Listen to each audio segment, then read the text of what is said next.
All right. We are live. All right. All right, y'all. What's going on? It's your boy DJ Uncle Dope checking in. It is another Dope Conversations. Today, we are streaming live from our alternate site, YouTube. I'm not going to be negative about Facebook today, but, that is the world of big tech. You always got to have a alternate backup and a backup to the backup plan. But anyway, let's get to the real deal of this conversation. I have a very special guest with me today, like very special. And when I say very special, this individual has known me for almost, has known me for my entire military career. So that is 18 plus years, y'all. That's a whole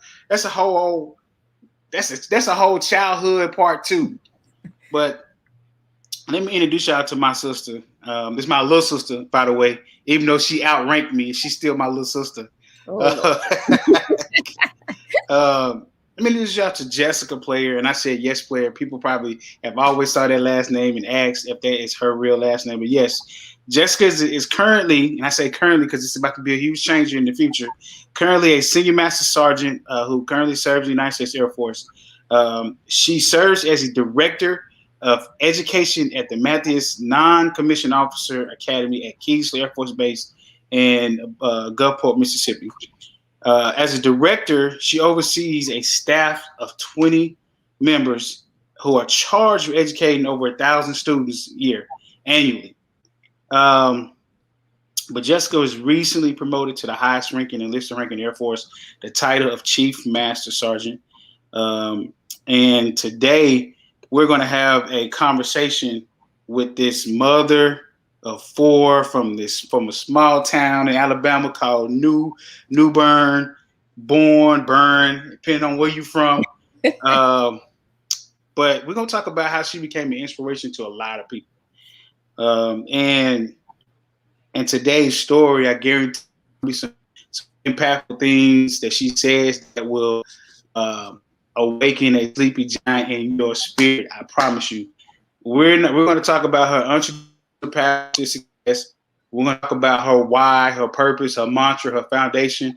We're going to hit a lot of key points that, as you guys know, with Dope Conversations, that is the whole intent, to interview and to bring people on who are effective.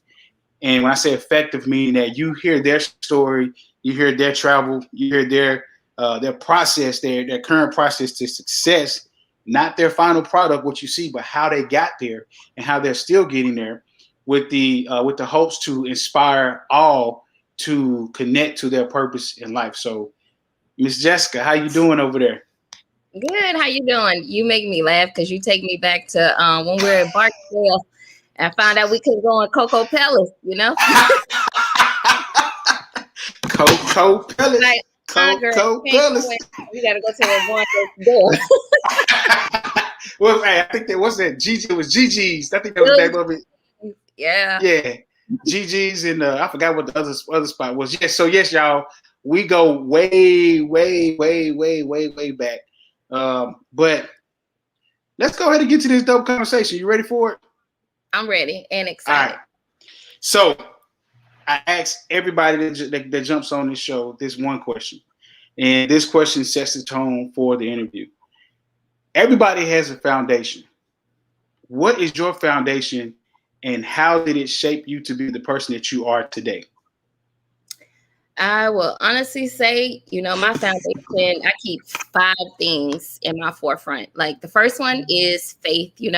I feel like that is the compass for my life. And, being from the South, I think when I was 14, I used to go to Bible study and revival with my grandma and my granddaddy. And then, you kind of forget. I'm like, oh, I got baptized. And it was like, you don't really understand until life happened. So now I'm like, you know what? I believe no matter what I face, like there is nothing that God can't give me that I can't handle. So that's why I said my faith first is first and foremost. Then my family, family is very important to me. Like they're the world. And I remember when we were coming up in the military, people used to be so quick, the military didn't give you your family. I'm like, okay, but they are the ones that are going to be permanent in my life after, after this journey ends. But two, now that I have 4 kids, and who would have ever thought like 4, but hey, I remember you when you got the notification of one of them. You know what? That brings back memories. We were in ALS, I remember that. And y'all, you and Clyde joked on me so bad because we were out there doing PT. I'm sitting up there, can't even get down a mile, throwing up. And no lie, you and Clyde come save me. And then I come back to class and be like, oh, I'm pregnant. Yeah, didn't know about that one, but that was Tamori. So, that was baby number 2. You and Clyde saved their mama, throwing up along the way. But no, like they have literally been like, they're my heart on the outside of my body. So I think they allow me to be an effective leader because, they support me. They play a lot. But at the end of the day, they're the people that I look to, especially in difficult situations. Then the next one would be that inner harmony. I think, once we reach that certain place in our life, you want peace. And you want to be able to act with confidence in just situations, period. That don't mean, we're not ever scared. But I think right now that inner harmony, as I'm repping my Tupac today, I always go back to, what he used to say, times get tough and it's always going to be rough, but that don't mean you give up. And then dependability, being out here in the Air Force sometimes, especially like as it has evolved so much, not in a bad way, but I really do like the old school Air Force. Like when I came in 2003, I remember when I had Jameer, the first child, and Colonel Cephas Franklin from Mississippi was my commander. And he used to stay like down in my neighborhood. But Colonel Franklin and his wife used to stop by my house on Friday evenings, come in there and check on Mimi. And I'm just like, yo, where is that? I've had it more times, but I always think about those moments where you legit had real people that you could depend on. I was suited and booted up where I was Airman Jones at the time. But when it came time, they treated me like I was their daughter. The airmen, the NCOs that I were with, they treated me like I was their little sister. So that's why I try my best to emulate that same little right now. Because it was real. It was easy to talk to us, get us together real quick, like the old folks say. But nowadays, it's like people don't have the time, or they say they don't have the time. But you have the time if you want to make it. But that's what I thrive on. And then last, that hard work. I do believe that my granddad said sleep is for the dead. So I do believe that, you do all that you can right now to effectively operate in your purpose that God has given you. And sometimes, people, I'm not saying everybody has to believe in God, but whatever you believe in, you should strive to always want to do your best or just see what it looks like instead of you can't take any of this with us.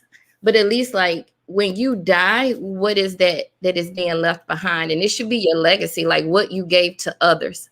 Right. Exactly. Absolutely. I believe wholeheartedly that legacy is key. You said one thing though, and I think you said your inner self, or what did you call it? Inner harmony. Inner harmony. Yeah. Let's talk about that. What is the inner harmony? What does that even mean? So let's be realistic. I think, when you're young, and even to our detriment, because me and you joke about this a lot, I'm the oldest of 3, and, even being the oldest of the grandchildren, I said, sometimes I used to think like, man, I was raised to be strong, confident, beautiful, and smart. Like those are the words that we had to speak constantly to ourselves. But then, society tells me right now, like, you got too much mouth to be a woman, or, know your role, shut your hole. And I'm like, first of all, like, I wasn't raised like that. So I had to learn, like, what is Jessica okay with? Like, stop allowing everybody else to dictate in your life what your environment looks like. So it did. I'll be honest with you. Yakota kind of said it when we were over there together to help me have inner harmony. Because, everybody coming to you, pulling you to the side, how you should act, what you need to do. And I'm like, y'all stressing me out. Because let's be real, we tried for a little while. I was like, I can't try this no more. I said, I'm a very optimistic person. But I guarantee you, like, there is no positive way or outcome that this is going to bring about by me trying to pretend to be you, because it makes you comfortable. So I had to learn, like, to be myself with the mispronounced words sometimes. Remember when we were in Yokota and I was up there in that DJ booth playing the instrumental to Rubber Band Man with I know Sorry Hefner probably looked back at me and was like, I know this girl didn't. I was like, well, sir, you asked me to be in charge of the music. Oh, man. As long as it was clean and it was a clean version. But yeah, I think I had to become peaceful with knowing, you know, it wasn't any malicious intent in my heart. I'm trying my best to move about and bring other people. And that's like that's key. I think that's one of the coolest things about the Air Force and about life in general is that people are starting to understand that you can't do the fake it till you make it no more. It's you have to connect with self, because if you don't connect with yourself, you're definitely going to second guess, or you're not going to have self-confidence. So you have to connect with yourself and bridge the two. You know, not saying that, hey, you know, just because you ghetto or loud or you know, you speak crazy doesn't mention that gives you a pass to do that in professional settings. But what it means is you can add that flavor and that sauce to that current moment and situation, and you're bringing the authentic. I can't even get the word out, but you're being authentic, in your leadership or in whatever it is that you're doing in that moment to help other individuals get to that next point or inspire other individuals to be so like yourself. Like that is so, when I say so key, that is so key about that inner harmony. So I'm gonna start using that inner harmony. I'm gonna go do a diction. I'm gonna definition it up. I'm gonna do inner harmony and break it down, and then I'm gonna send it to you so you can put your spin on it, and we're gonna probably put that on some t-shirts or something. But let's be real though, you like what you said, like what we're trying to do now is teach people how to be their authentic self. I think we were trying back then, but it wasn't cool. And what I mean by wasn't cool, it wasn't professional. And I'm like, that's why I get on people, especially in PME, like be yourself. Stop letting people place you in a box. As long as you know you operating in the professional boundaries or parameters, like it gets beside me that, you know, back then it wasn't cool. And I think now, like you said, even making chief, it's kind of like, I feel like I'm being hoodwinked a little bit, because I'm like, yo, you mean this is okay to do? Like, we've been doing it all these years, and it was like, you look at me like a problem. But now it's like, oh, it's okay. This is what we want. This is what we need. Hey, I said the same thing when I put that senior stripe on. I was like, did the Air Force mean to give me this stripe?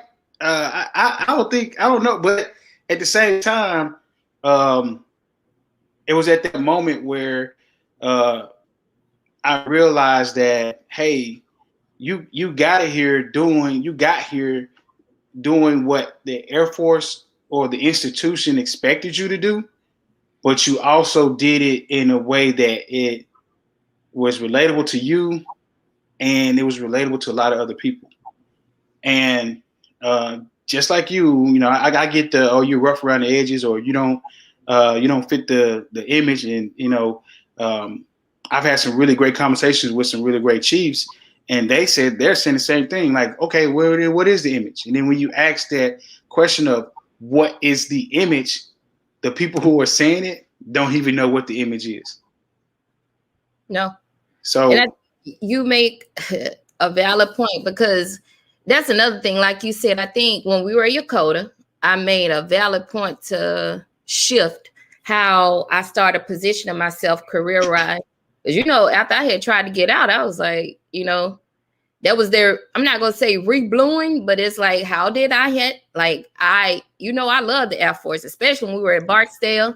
Then we split up. I went to Harlem, and then we all got back together at Yokota. But Yokota just made me think, like, this cannot be the Air Force. You know, everybody was doing things that go against what we have been taught.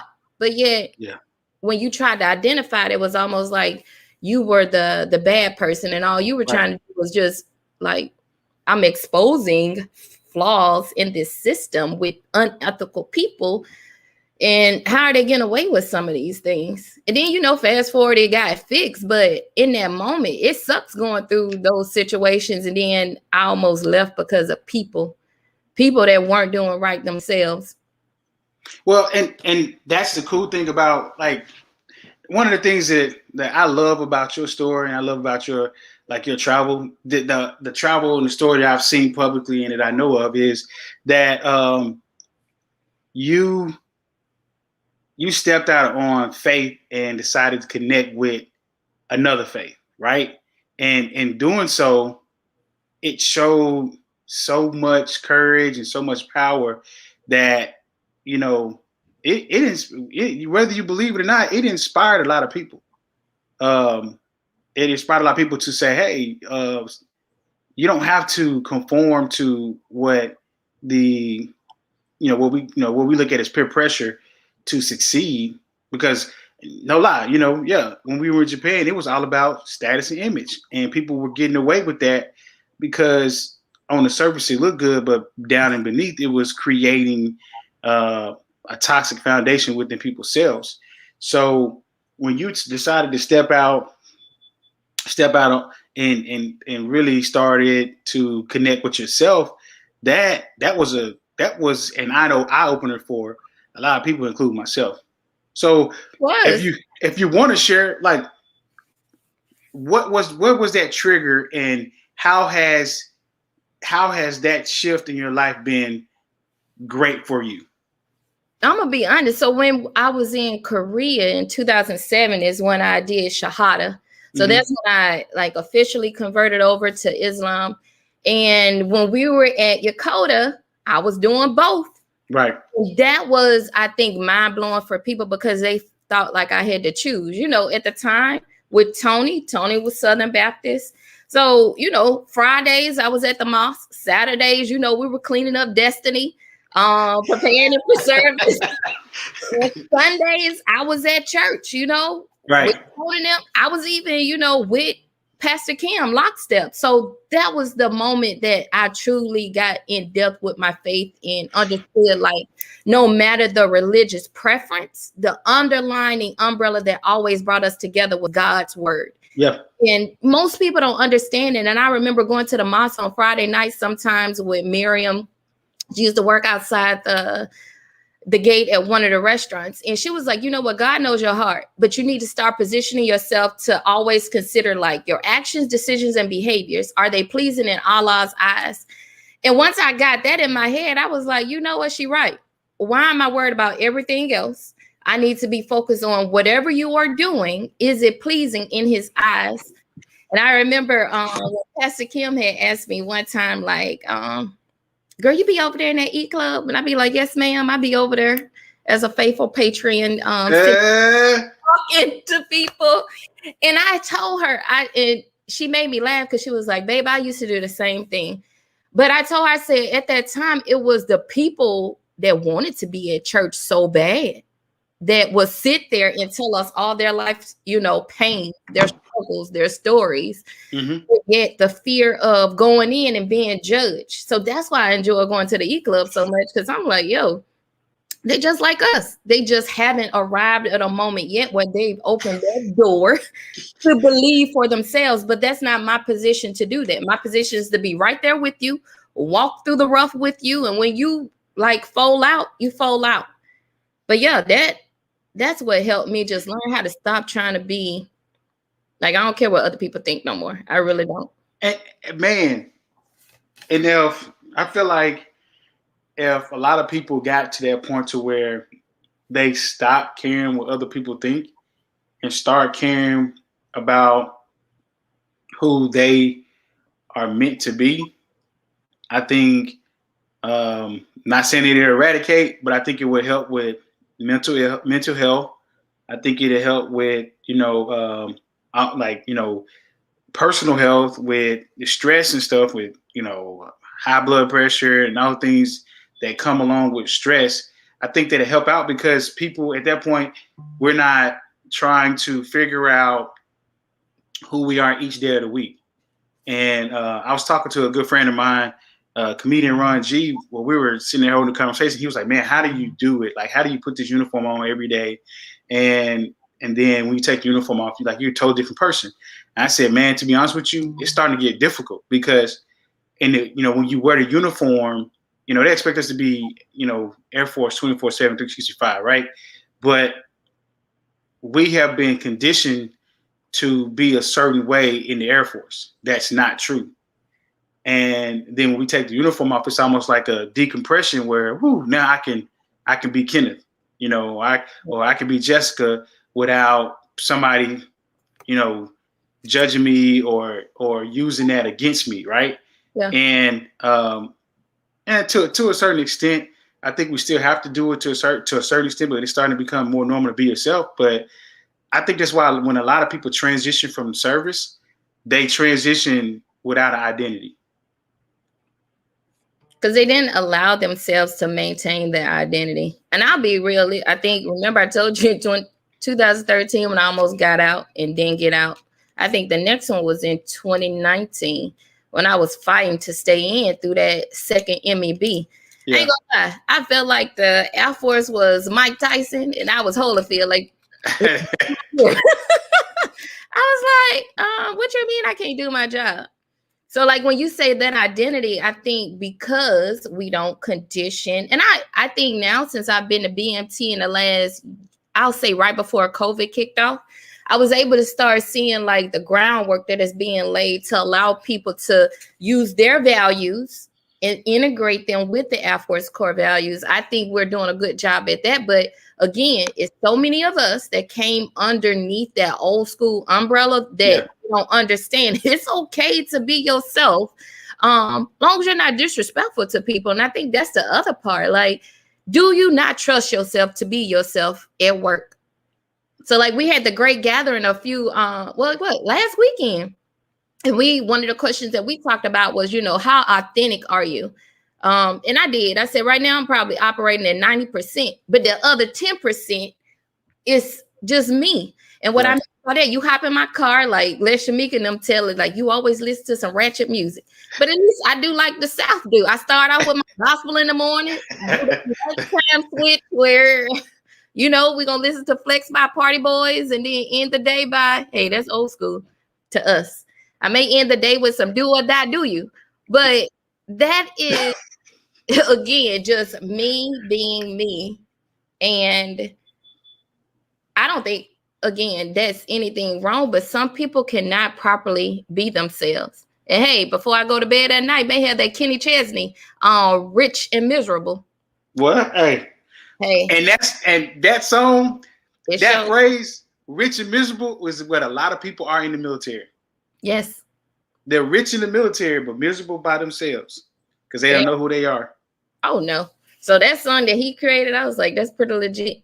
But again, look, I listen to it all. And I listen to music because like what we were just talking about, inner harmony, that like any type of music that has a meaning, like I love words. Like I remember that article that I did for Keesler, I had put in there that I got it up right now. Oh, look at you. But in there, somebody had put in there, they were like, I wonder what Senior Master Sergeant players Amon would think with her listening to 2 Chainz. He would probably tell me don't get consumed with what other people say, but at the same time, what refuels you and what not to refuel you with. Yeah. But I take what I can from like 2 Chainz. That song, what is it, $2 bill? When he says be rare. I love that because a lot of us don't know how to be rare like a $2 bill. That's all his message was, trying to deliver to us. But you attach 2 Chainz with being bad that you forget to look at the message that's in the underlying music. And for y'all, this is what she's referencing. So the paragraph says, am I a troublemaker? Player said, I am not afraid to stir up some good trouble. One of my favorite rappers, is 2 Chainz, rapped about $2 bill. I take it out of context and I take it out of context and apply it to my people. Be a $2 bill. Be where you can inspire people. You cannot inspire people if you aren't the real version of yourself. Beware. Like, it's so funny that you're using music because I'm a DJ, and when I communicate with folks, I communicate with them through music, and that's pretty cool because one thing that says to you as an educator in the military, but as an educator in life and a mentor, because we're gonna talk about this mentor here in a minute, is that you understand how to connect with people through common conversation. And what it does is it blows people away because it adds to your credibility as a person who's developing the future and developing a legacy. And that's big deal. So speaking of this article, right? Mm-hmm. So y'all, Jessica was featured in the article, and the title of the article says Keesler Air Force Base, NCO. I don't know why I put NCO, kind of, feel some kind of way about that, but Keesler, huh? Backbone of the Air Force, okay? It is. Keesler's Air Force Base, NCO, derives purpose from her heart. What does that mean? So when he came up with that, it's because he was shocked when I told him that I had never been strated in my career, except when I had made chief. And he's like, but you're outstanding. I hear people talk about you all the time. And I'm like, yeah, right now. I said, I had to look at it as, back then, like what were my strengths and what were my weaknesses? And honestly, learning to lead from the heart. It was a post on, Us Mentoring Us. And it's going to tie back to the purpose. I can't remember his last name, but his first name was Kevin. It was like, be the airman that you needed. And I'm not going to lie to you. So like, that's why I said making chief feels like a ribbon cutting for real, because I only had a few that I could name, and I still keep in contact with them that actually mentored me and were, there for me. They were hard leaders, but at the end of the day, I wasn't scared. I didn't tell them that they intimidated me. I mean, they probably did, like a few of them did. Yeah. But I let them know that in that moment. Because when I left them, it was like, oh my God, like they prepared me for this next rendition of this mess that I was in. But leading from my heart is honestly what I did not have. Like all those moments when I did get it, it was like, okay, it was set me up for the mess that I was going to receive. And I just think with us, once you realize like what your purpose is, I believe that we should be the pathfinders. And that's what I look at myself as, or that's what I've labeled myself as, a pathfinder. I want people to believe like you don't have to check boxes in order to get ahead or be where you want to be. I believe that once you understand what you want out of life, you are no longer operating from a position of, well, I'm doing this in hopes of, because you can do all this stuff that chief player, senior brace lead told you, but what if you don't get it? So you've done all of these things in hopes of something that you won't get. Right. But what did you do for yourself? What did you do for your family? And I think that is what helped me. I was like, I ain't going to do all this stuff. And, there's no guarantee. Not that I was looking for, but I'm just like, I want Jamiria, Ty, Taraj, and J. Cole to be like, yo, my mama out here at this air show. We out here walking at this air show and coming over here helping her sell these water bottles. I wanted what I was doing also to mimic my kids. Like I wanted them to be able to say, like, my mama did all this, but she ain't never leave us while she was doing all this. Or she was teaching us at the same time. I sure was. Like even now, Mimi make me laugh, because they're up there in Alabama with Tony. And a few weeks ago, she was like, Mom, man, I remember when you were here. And she always tell me this. She was like, we used to get up on, not that Tony don't get them up on time. He was like, hey, us daddies are different. So we get the job done. Get us up on time. You be calling. She was like, when we get home, there was food. Because, I believe in that crock pot meal. So I would put it in the crock pot before we left, get home, do homework.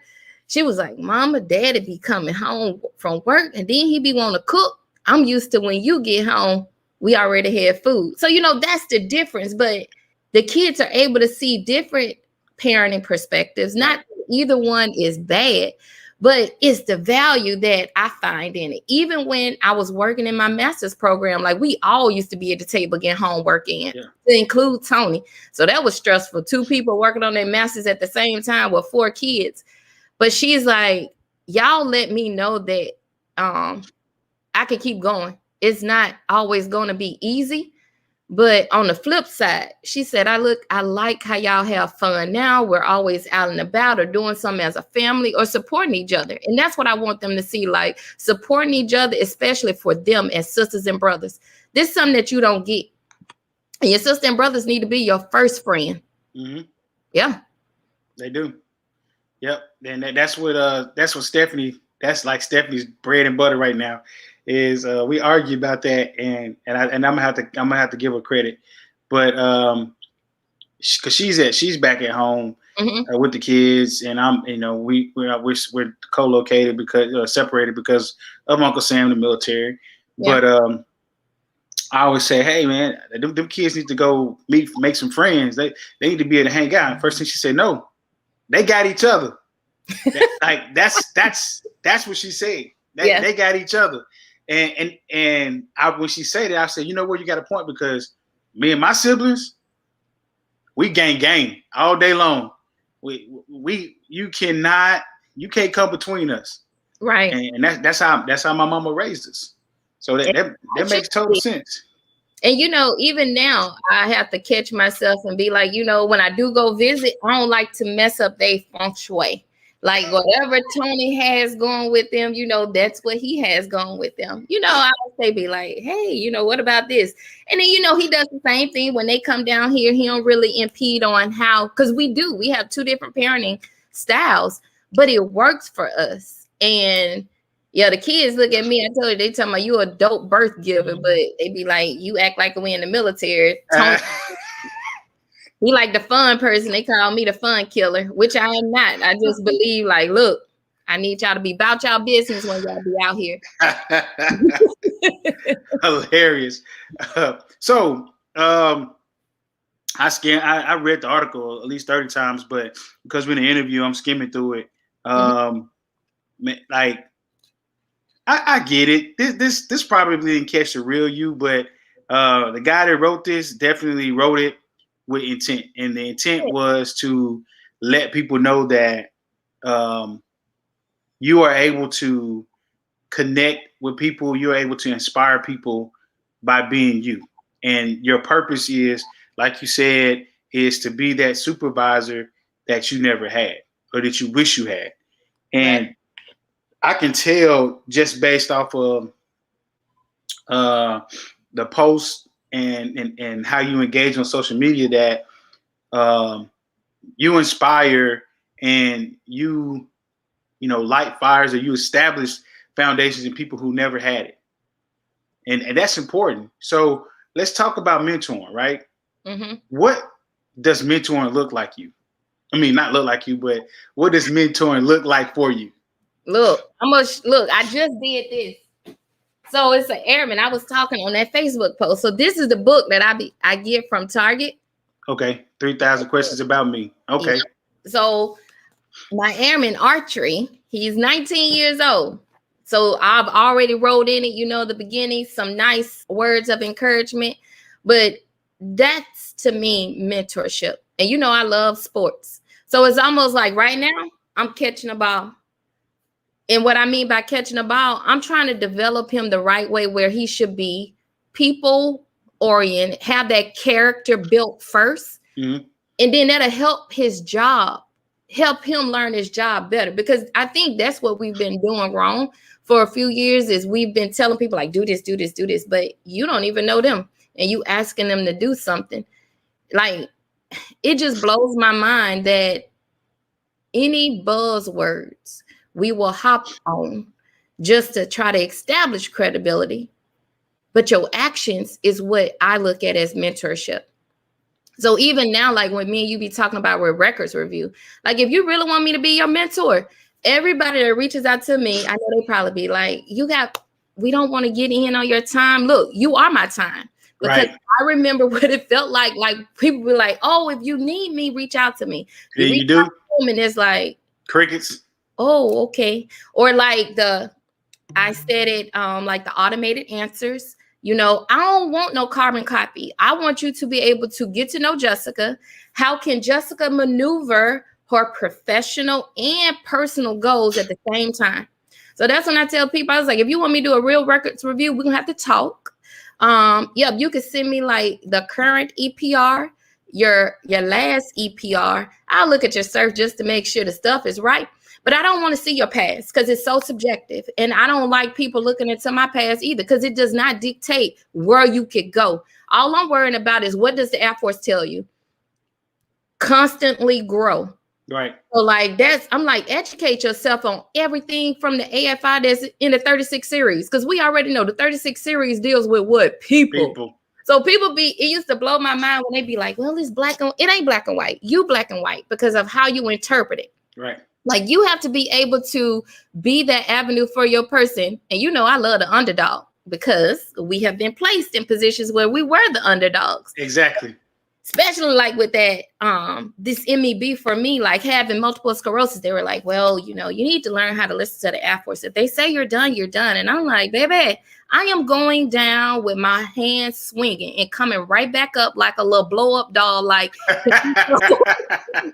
when we go for round 2, like, you're not going to tell me that the system has told me that I'm unable to do my job or not capable of doing my job. So again, remember when we had that old school PME and it would tell you that you were wrong for placing people before the purpose or the mission? Yeah. So that's how, you know, being in PME since I was got me wrapped up. I didn't think about it for me. I was like, yes, I remember. What was it, like Dr. Toners? Yep, like, look, Dr. Toners, you had the 3 P's, the 3 O's, the 3 D's. Oh, yeah. Look, don't let me come back and school you on that old school. Owning something, yeah. Yep, owning, auditing. Yeah, all that stuff. I can't remember. But no, like, that was one of my weaknesses, where they were like, you always talking about people first. Like, even now, I have to tell my people, you got to be mindful that go in hard is making sure you understand what the Air Force standards are. Talk to your people to measure the expectations, you know, how well you want to do it. But I'm not here from 7 o'clock to 5 o'clock to braid your hair or pour wine with you. I am here to do my job, which is a senior leader of the Air Force. And, you know, that has been the hardest shift for me, I will say, like, since I truly understand, you know, what the Air Force expects of us as senior leaders, is just getting my peers sometimes. Because, you know, you and I talk about this, you know, just because I have a line number to chief does not mean that tech sergeant, that master, and that senior is still not my peers. Because I have, you know, mentors. Shamika is my mentor. You know, Shamika had been there longer than me. And she retired as a tech sergeant. So are you going to tell me that this person, she is my peer. She is my mentor. Right. So she was also one of the ones that was very instrumental when it comes to, you know, what could you have done better, but don't dwell in it. Right. So when it comes to like being that leader that I need, it's always trying to get people, you know, yep, let's waddle in it for a little bit, but okay, it's over and under. What are we going to do next? It's like pink in the brain. What we going to do next? And that's like 1,000%. Cause that's a principle I use, and I go to my masonry. But hold on, somebody named Kimmy Michelle just jumped in and said that toner foolishness. So it is toner foolishness. And then Nicole Fields jumped in and said, we underdogs definitely get it, Jess. So you know you got a few underdogs in watching the show. No, we were over there in Osun as airmen together. Yeah. Listen, but one of the things I would say is I took from masonry is this phrase called working tools, right? Mm-hmm. And working tools, you know, physically they mean something, but spiritually they mean something. That means something with life, right? But I took that to a step further and looked at everybody around me and said everybody around me is a working tool. And not calling them a tool, but everybody around me, if they're younger than me, older than me, same age as me, has experienced something that I never experienced. So perfect example, when I had my first child, it was people in my Masonic lodge that had 3 children, 2 or 3 children. They were younger than me. Mm-hmm. So they were looking at me crazy when I went to sit down with them to ask them about fatherhood. And that's the key about all of this is, especially in and out of the military, is the thing that makes people great is being humble enough to step out of their cells for a moment to be presented as a regular human being. And people respect you more, and people would respond to you more when they see you as a human being versus this person with this title. And you, Right. and they feel more comfortable with teaching. Like, perfect example, when I get back to Arizona, I got one of my youngest enlisted members that's going to teach financial literacy for my directorate. Why? Because I feel like the Air Force prepares officers better with finance, but they don't prepare enlisted better with finance. So what I want to do is ensure that my guys understand, even though they're probably 18, 19, 20 years getting ready to step out, things that they may or may not know about finances, that they can position themselves on the way out the door to prepare themselves to move on. But that's the thing about mentoring is, and going back to what you said as far as, you know, the blanket answers, like one of the things I tell people, say, hey, if you want me to mentor you, I got a list of things. And then when I review your records, I always ask, where are you? And one of the questions I always ask is, where are you in these records? Right. Where are you as a leader in these records? I see the work has been done, but this looks like you're doing what the Air Force tells you to do versus what you need to do and what the Air Force needs you to do at the position that you're sitting at. Get the I out and get the I am this person, and this is how I get my team or the people around me to do everything, instead of looking like the individual to save the day. Because at the end of the day, like you said, if I did everything that they wanted me to do, but it wasn't in my heart, I'm going to be disappointed because it really wasn't me. And you got to look too, you know, I always look, and that's why I say it's so like eye-opening now, you know, for each rooftop we got, that means the more you're supposed to protect those others underneath you. And just conditioning yourself to understand, like, you're in a position to serve. And a lot of people don't. And I have so many people, like our peers sometimes, that are like, you know, I got to win awards and blah, blah, blah. But I'm like, how many times, especially when you supervise master sergeants, that's why this works for me. But I go out and find other awards that my people cannot get. And I put myself in for those. And that's a part of that mentorship. Like, yep. I'm trying to help you see that you ate at the buffet already. So if we are trying to make sure all of our people have one experience through the buffet line, go sit down. And that's what I wanted my people to see. Like, I'll share my records with any and everybody, and half of them messed up, but they're able to see. Like, I had one airman ask me, they were like, were you 12 Outstanding Airman of the Year? I said, oh no, never. I said, you know what, I have liked to, obviously, you know, that is an amazing accomplishment for somebody. But I was like, oh, no. I said, let's scroll back. I said, it took a while for me to understand, you know, what does the Air Force really want of me? It's not always winning awards, but it is that airman that saw me that said, hey, I need your assistance. And then I grabbed that airman supervisor and be like, hey, we're going to work this together so that you will know how to pay it forward in the next. But I will say, like, just mentorship, period, especially at our level, you got to be very mindful, because that's why I'll do so much. Even though I have my airman, I make sure his tech sergeant is right there with me, because I feel like by me doing it takes away from her ability to learn how to do it with another airman. Yeah. But two, I don't want that person to, you know, cut their supervisor out either. But mentorship requires maturity. You have to have the maturity to lead yourself and others. And I'll say, like, that's a problem, you know, since COVID that I've seen highlighted. Like, a lot of us get caught up with self-elevation, where, you know, even I have to consider, like, when, like, what was it? The big award. At first, I wasn't gonna say nothing about it, and then Texar and Walker, who's from Shepherd, had dropped on my Facebook page. And then when I was at the AETC chief orientation, like they had acknowledged me then. But it's like double dutch, you know. Do I share this accomplishment? Do I not share this accomplishment? Because I don't want that perception of here she go hyping herself up. Right. But I got to think about it. Like, look, I don't care about y'all thinking I'm hyping it up. It's somebody out there, like they need to see you. Exactly. And when I shared that, I'm like, yo, this is the second biggest award I've ever won in almost 18 years. So 2017, when I was AETC Educator of the Year, and then this one, AETC, big. Only other award I got is John L. Lovato. And the people that went to NCOA with me then understood, like they had us in there joking, because it was basically like our instructor would teach, and then I would hold the study groups for us, because I'm a PME instructor. Why not go in there and break the information down for people that really want it? Right. But when I tell people, I'm like, those have been the only 3 for real that I've had. Think about the people that are telling you, you need to get that quarterly award. No, you don't. You need to be able to get something that shows you're constantly growing, but you're bringing other people with you. Yeah. Yes. Yeah. I'm guilty.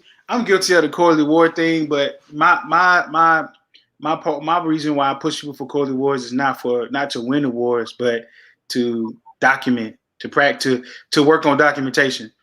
I tell my team, I don't care if you win an award or not, but guess what? In 4 months, guess what you're gonna have? A well put together EPR. I make my people write 1206s or awards packages for people who are not military. I make them write 1206s just so they can make sure that they capture, duty accomplishments. But now for me, so a lot of people I always say, they ask, or they say, hey man, you're doing too much. And this is me, right? This is why I mentor so hard. I mentor so hard because of my nephew. Mm-hmm. And my nephew, for anybody who's new to this platform, my nephew was killed on active duty in the Army, going on 4 years ago. Today is actually his birthday. Now, the reason why I shifted so hard and I go hard for people, period, is because one is I always been in my heart, but when my nephew was serving in the Army, the Army failed him miserably. And when I would reach out, when he was having issues with his chain of command and leadership, I would reach out and ask like certain questions, and they literally was like, look, man, I ain't got time. I'm supervising this person, I really ain't got time to get to know who your nephew is. It's not my problem.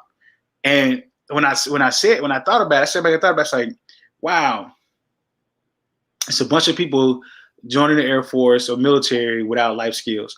It's people that's been in the military 15, 20 plus years that you will be surprised at the stuff that they don't know.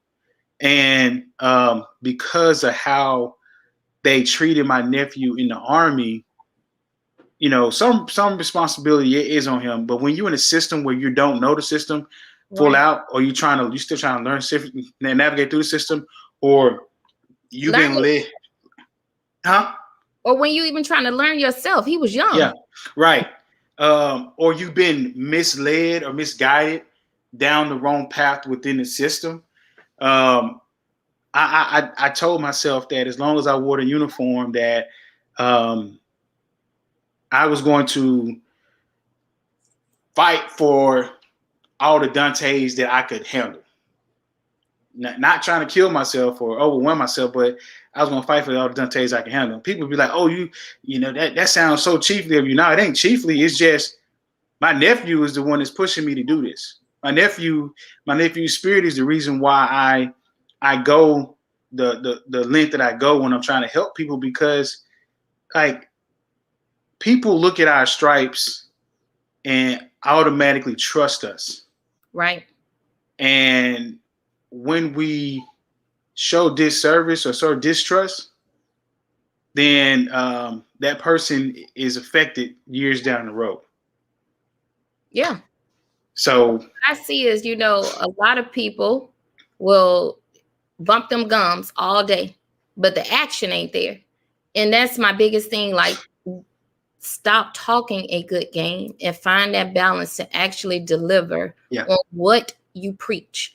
And I'm with you. I think, and I always say this, I think the turning point for me is just the mechanism of leadership and being over there at Yokota, where I remember at the time, I don't even think she's in, but she was an airman, was homeschooled. Mom did everything for her. And she literally did not know how to comb her hair because her mom used to take her every Friday to the beauty salon to get her hair did. And even then, being an ALS instructor, hearing all the stories from security forces and maintenance of, my tech sergeant or my staff sergeant isn't this. And I'm like, at the end of the day, they're people. I get that your rank is there, but it does not indicate how great you could be. Yeah. So that's the biggest thing for me. Like, girl, you can walk around with all this rank on and suck. But I need you to understand, like, when people reach out and they need you, be there for them. Yeah. I got that reminder with Tech Sergeant, McLean Darius. And it wasn't until like that moment, like we knew we were kin, but did not know like that was my cousin until, everything kicked off. And I put him in that article for that reason too, because everybody that knows him knew he was sharp, loved to talk, was the life of the party. But if you really were close to McLean, he brought you into the fold, and you knew the things of, race relations, how that impacted him, right? How he viewed just, mentorship in the military. Like, why is it that, I'm at this level where I can't think strategic? And I was like, you're right. It does not matter what type of level you are. And I used to always think about that too, because we're always saying, think strategically, think, strategically. But when you look at the autonomy of how it's laid out, officers are there to be strategic leaders. We are there to make sure that we, understand and articulate their vision to our people so that they can execute it. But we get all the people skills, not saying that they don't. But that is us. Like, we're supposed to take care of the people, and I truly believe in it. But you can't take care of nobody unless you take care of yourself. Exactly. And I got a couple of individuals that I really hope they do get the next rank, and I do pour into them and I push them to into the direction of developing self-development from the internal, not out external. And when I say external, I mean what the Air Force wants you to do. Internal is, going and have those, uncomfortable conversations with yourself, doing moments of self-reflection, asking yourself those questions, putting them up and answering questions to yourself, because you owe it to yourself before you owe it to anybody else. Right. And me personally, I'm doing it right now because literally I am confused about what it is that I want to do when I take this uniform off. And I go through these conversations with myself every day. And I'm looking forward to getting the answers to those questions. But yes, that's what it is. Develop self, understand self, know self, learn self, and connect with self first before you can start connecting with anybody else. Because if you don't, then everything you're saying is void and it's filled with air. So, man, we're getting close on time, but I got to get this question out because you made a statement about women and Black women. So why is it important for young women in totality, especially Black women, but young women, to see you in this form? Oh, not military, but just young women, period. So I'm going to be honest. I'm going to go back to my recent membership intake process with Delta Sigma Theta Sorority Incorporated. I can't do it, but shout out to all three of my sisters. They also throw up the dime, like Kanye say, throw up the diamond sign. Yes. So when I look at big picture women, that reignited my fire for that sisterhood. Like, I love being a part of other, college educated women who are not just Black. It is very diverse.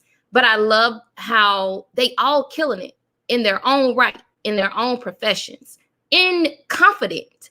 So I love seeing that magnitude. And I just want us as women still to address the thing. And that is why I'm in counseling.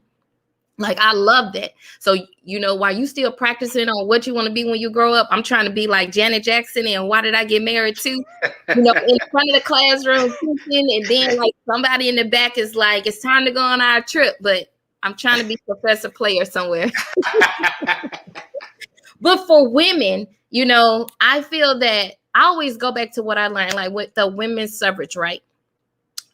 And goes like we the people. I just feel that sometimes like women, we don't understand the strides that we have to take in order to deflect some of the stereotypical things that are thrown at us constantly. And unknowingly, those are things that were taught to us, and it shouldn't always be taken negative. But then when you get down into us, we start to divide ourselves as well. Yeah. Where, one of us, just because you've made great strides, you forget about what it was back here. And sometimes you got to go back. And we always say this, but it's hard for some people to do, like meet people where they at. Like you really do have to meet people where they at, because again, while resources may be available and you were able to use them, sometimes we got to go back and show other people how to use those resources as well, without judgment. But I think we as women could be so strong if and one thing occurred. So, I'm going to take it back to a rap song, Swerve. I do believe that you have to understand like what it means to go through your ugliness, like break yourself down. Like once you have been down and you are able to build yourself back up, you understand that whole saying we say that I won't mess up another queen's crown. That's because you've built yourself up enough to understand that maturity needs to be there. Intellectual perseverance needs to be there. But two, like I can't walk in somebody else's walk because I don't know what they've been through. And again, I can't label how they should do something when I don't really know them. And most of the time that is what occurs with us sometimes as women. Like we like to assume a position that we've arrived. You never arrive. Right. I think that's one of the parts like we got to get through our thick head sometimes, is that we're doing great things, but that does not mean we've arrived. And that's what I mean by being a pathfinder, because what we are doing, like you said, women are looking at us, and you have to be able to do the right thing in order for them to become trailblazers. Mm-hmm. And trailblazers sometimes is just knowing like you can be amazing. Like I tell my kids all the time, especially my daughters, like your mom is amazing, but it's somebody else out there better than your mom. And that's that humbling moment that I have to have self-humility to know that, yeah, girl, you killing it. But Jameria may be coming up here doing the same thing, if not better. So I just think for us, sometimes we got to get outside of ourselves and stop trying to be the first. I talked earlier this week with some of my other people where it's so many things in society that is going on, but we so concerned sometimes about being the first person to do something. No, all of us got a lane. Why we can't attack it at the same time? Hey, like I'm all about moving out in forces. I do not believe that I should be the head person in charge while everybody else bow down. I ain't Queen Bee. And even with Queen Bee, I'm pretty sure she don't want that either. But I just want us to collectively understand that we all are great in our own right. And it's not in essence to tear anybody down while they're trying to create their own establishment.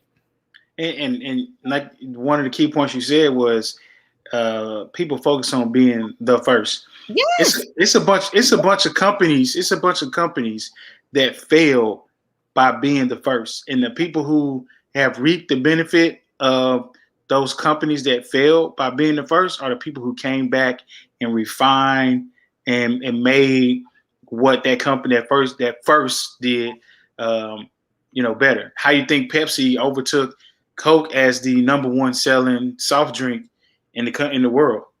Right. So being first is not always the key. It's being in the moment, succeeding in that moment. I'm with you. I love to say live in the moment for the moments. Like you gotta learn how to make sure that you in the moment. Like right now, I'm so mindful of all the young ladies that are like, we look up to you. I just want to always make sure that my words always match my actions. And that's true, because the same thing. When I made senior, I got a nice text message. I read word for word, and it didn't dawn on me till like I still was like, wow, I am that person now, right? Mm-hmm. But I always tell people this, and this is the main reason why I do this platform. People always focus on success, but they don't focus on how we got to the point that people perceive and assume and think that it's our success. I personally have yet to feel like I am successful.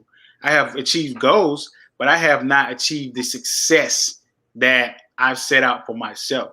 I have been blessed to with the accomplishments that I have, but a lot of people look at it and say, "Yo, he's successful." I am not gonna say I'm failing in life, but I am trying in life. And that's what I want. That's what I tell people all day long. Don't look at what I got. Let's talk about how the things that I went through to get here.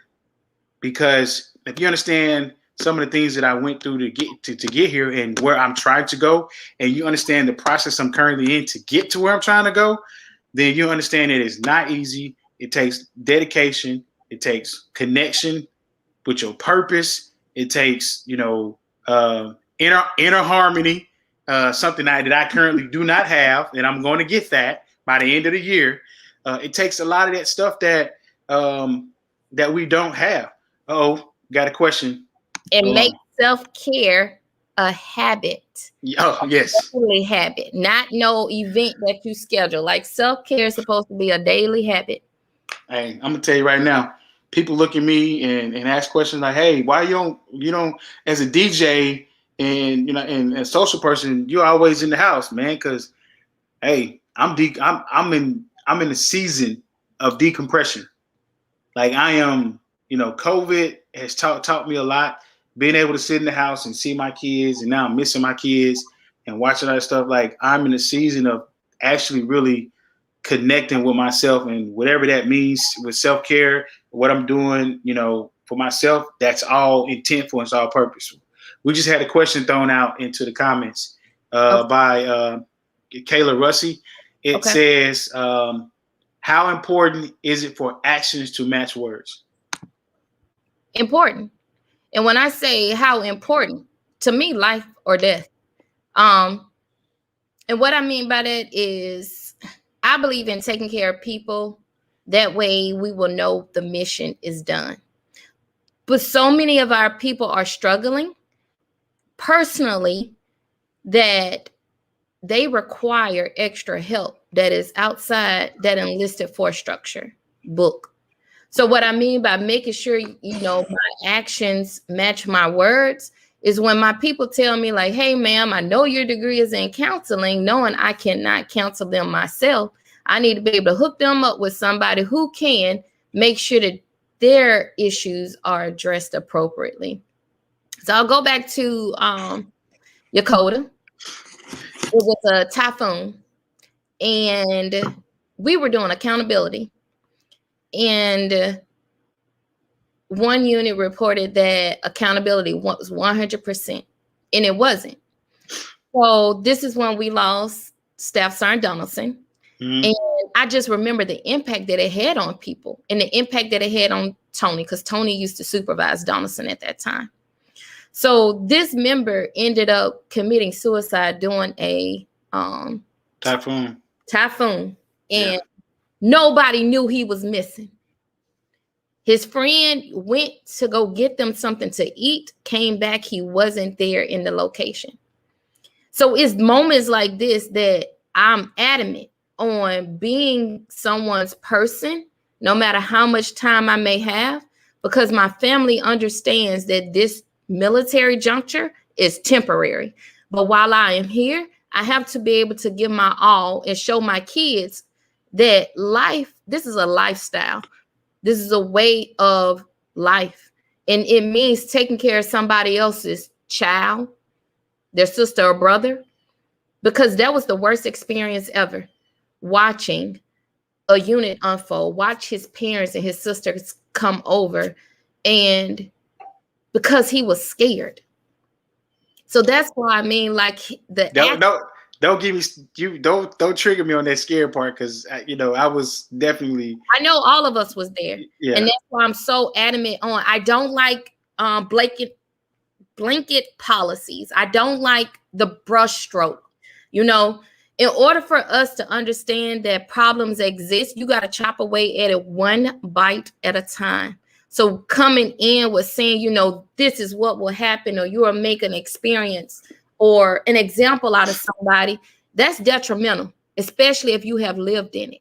And you want to make sure, if you're ever in your unit, like me right now, I don't know where I'm going. I don't have an assignment, but wherever I do land, I do want to make sure I take the opportunity. I don't care if it's 200 people. Jessica Player is going to meet those 200 people and learn a little bit about all of them, because I don't need them not understanding what's expected of them. I don't need them scared. I need them to understand, okay, she has this, but we were able to talk about it. And this is how I perceive it. This is how she perceives it. Because he shouldn't have felt scared in that moment. Right. And I mean, we could read about it, but he had got that DUI, but he was sitting in the car. He was asleep at the drive-thru at Burger King. He was asleep at the drive-thru. And the girl did her job, when she knocked on the window to check on him. But it was so many things that unfold, because I think I was sitting in for Keisha Jones at the time as the exec. And I had received a phone call for Chief Draper at the time, who was the command chief. Mm-hmm. I didn't even know what to do. I just walked in this door and just stood there, because I was so shocked as a staff sergeant that we had just lost somebody that we knew, all right, because of the perceived threat of what might have happened to his career, because he had got in trouble. So that's what I mean by actions need to match your words. Like, our people, we need each other. Yep. And we do need to be there. Just saying it from your position ain't good enough. You really need to sit there. And I will always advocate for this, that as leaders mean that you have character and competence. Yep. Air Force professionals, you just good at your job. But a real leader is a person that is going to take time out. They're going to be at the things that matter the most. Yes. And I'm all for semantics, and people don't understand that semantics matter. And maybe that's me being a PME for too long, but semantics matter. I believe in how the Air Force is structured, but that goes back to that song by her, Fight for Her. The institution has confused a lot of people for a long time. Yep. And now it's the people's job to question the processes that are in place and reposture ourselves the right way. Yep. Yeah. 1,000%. Like, everything you said is 1,000%. As usual, when these conversations go really well and we go over time, but I do have to ask my last mandatory question. It's okay. Hey, this is good information, and we're not getting charged. I just like to respect your time and other people's time. Yes. But this question here, what advice would you give a person who is currently at a crossroads and that is considering giving up on whatever it is that they are engaged in, or whatever it is that they are trying to do, without saying don't give up, because we also say don't give up, but what advice would you give that individual? Oh, I ain't gonna say don't give up, but sometimes I'll be lying to you to say if you didn't want to give up.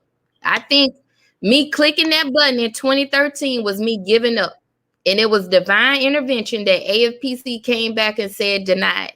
That was 8 years ago. And here I am, I'm about to be a chief. So I would say it's okay to sit in a moment and waddle in anything that makes you feel uncomfortable, even defeat. We have all experienced defeat, but that does not mean you stop. What that means is you address what the problem is. And I'll be realistic. Because of my mental tenacity, I'm hard-headed. I'm stubborn. You are not going to tell me that I cannot do something if I do not put my mind to it. And I'm the oldest of 3. So I'm going to try. Like, you're going to have to tell me no. So the thing that you have to consider, like with me, and this is a personal story, I had to work on being receptive of feedback from subpar performers. And what I mean by this is that this is hard for me because I always try to do my best. I always try to do what's right. And I don't take shortcuts. I know a lot of people would say, well, you know everybody. You're always the homie hookup. No.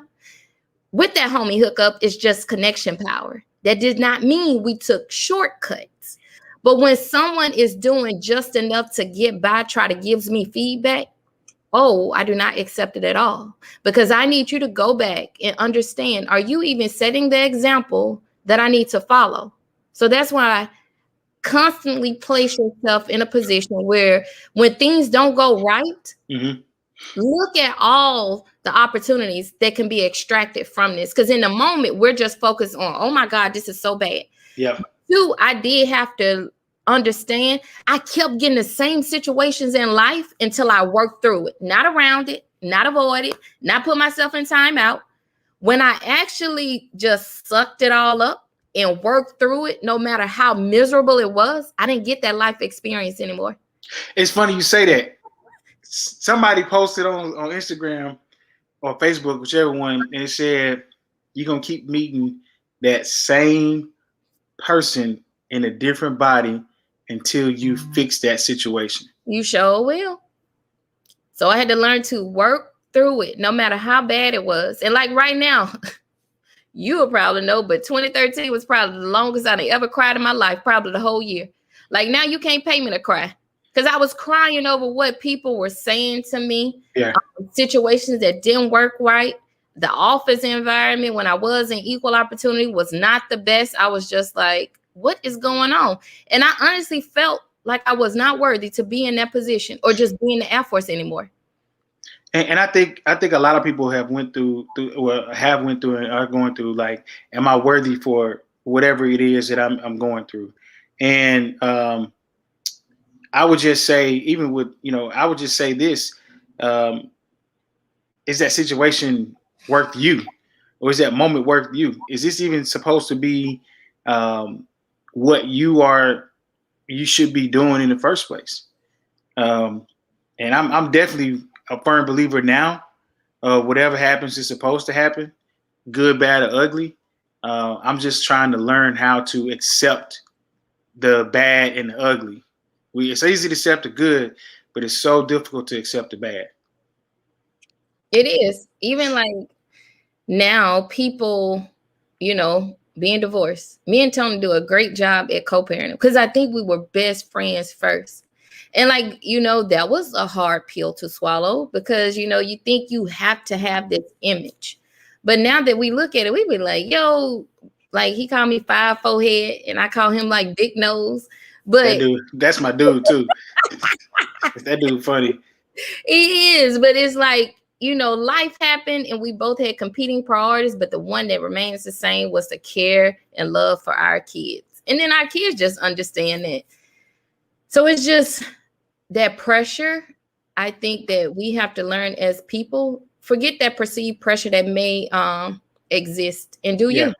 Yes. Because man, we got 10 more minutes. We could go 10 more minutes. I'm sitting here. I got the door open. One, you said perception. The thing that I hated most now about the Air Force is that phrase that they told us when we first joined. Oh, perception is reality? Yeah. Oh, I'd be like, perception is one person's reality. And I had a homeboy. I got a homeboy. His name is Jelani Blackshear. His phrase, yeah.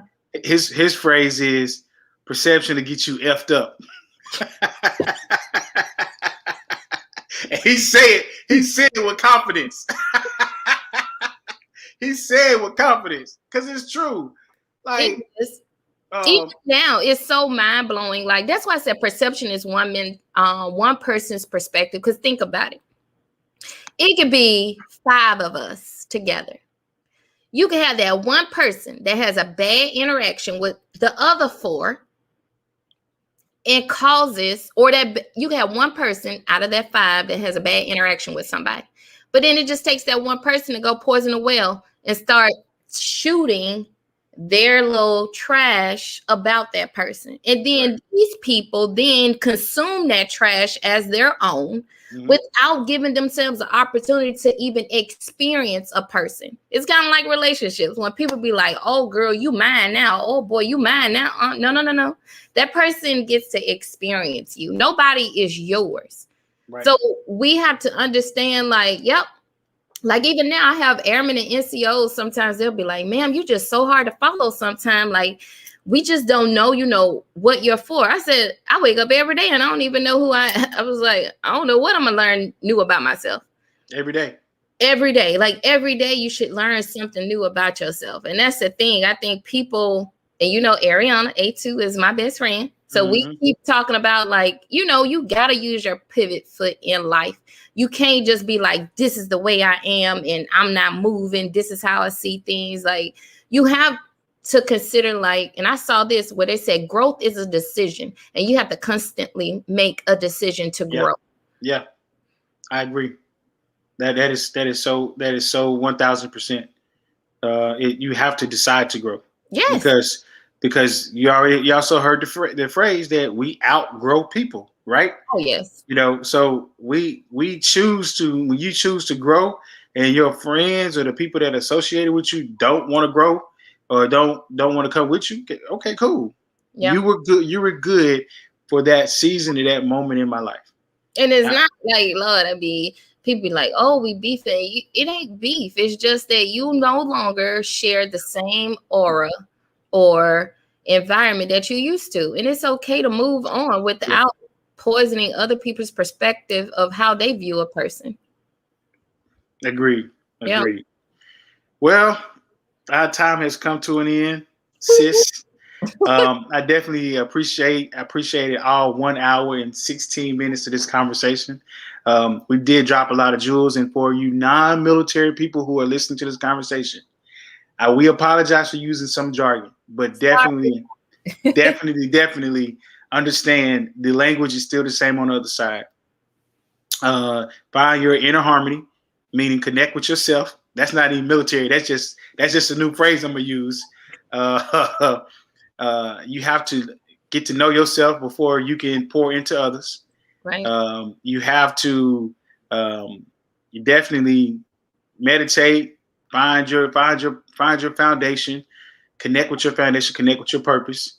And if you are in a position to grow and develop people, then do that, and do that with the all intent from your heart. And everybody does not get mentored the same. Nope. So without further ado, we're going to go ahead and check out of here. I appreciate you guys for tuning in to our new location. We are more than likely for the next 30 days, we will not be on Facebook. And after those 30 days, we will reevaluate if we will return to Facebook. But from here on further, we will be airing all of our shows on YouTube.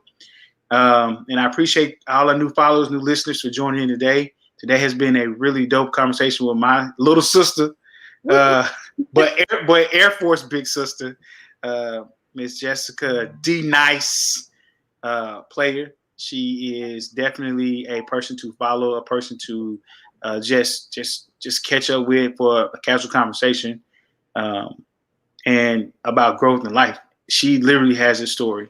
She was modest today. We didn't get into some of the darknesses, but we did tap into it. But I definitely tell you, she is a strong woman. She is standing strong. She has endured some things that a lot of us we couldn't. I actually, on a personal note, which I ain't gonna go into detail, but shared the same experience that she experienced, her and Tony experienced in Japan. I had to call Tony to ask him how he emotionally dealt with it. And that's one of those things where you have to be able to do is, connect and know the good people and have them in your life and position the people in your life, like we talked about, to be able to get through some tough situations. We should do that next. How to sustain tenacity after a mental health crisis. Hey, if you working on being a repeat guest, just so you know. We might have to bring an extra person on so we can definitely have a really good panel, because I'm definitely about that. Yes. So tune into us every Sunday, 6 p.m. Eastern Standard Time. Dope Conversation with 2 E's. The purpose of this platform is to share stories of individuals who are in their stride to their success, not business, but their lifestyle. We have a lot of people who have businesses, but I love to share people's stories that inspire people to awaken that sleeping giant in their heart and their soul and their spirit. And like Miss Player said today,